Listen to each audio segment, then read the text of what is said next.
Hello friends, তোমরা সবাই কেমন আছো? আশা করি তোমরা সবাই খুব ভালো আছো আর আমিও খুব ভালো আছি। এই যে আজকে আমি ভাবলাম যে ভোলে বাবার মাথায় একটু জল ঢালবো, তো এই কারণে আমি একটু দুধের মধ্যে সিদ্ধি তারপরে একটু মধু টধু দিয়ে ভালো করে একটু নিয়ে নিলাম।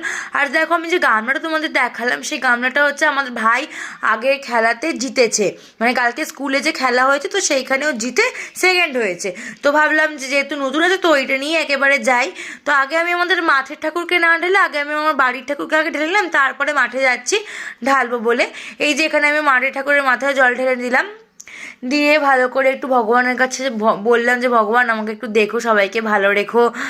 আর ঠাকুরকে ফুল টুল দিয়ে দিলাম, আর একটু ধূপ টুপ দেখিয়ে দিলাম, মোমবাতি দিয়ে। এখানে যেন একটা কাণ্ড হয়েছে কি, আমার হাতে না খুব জোর ছাঁকা লেগে গেছে। কী করে ছাঁকা লাগলো জানো? এখানে একটা কি আছে, ওখানে জায়গাতে গিয়ে আমার হাতে ছাঁকা লেগে গেছিলো। এখানে ঠাকুরকে একটু আরতি করে নিলাম। এই যে আমার ফাইনালি পুজো দেওয়া হয়ে গেছে, এবার বাড়ি চলে আসি, টাটা।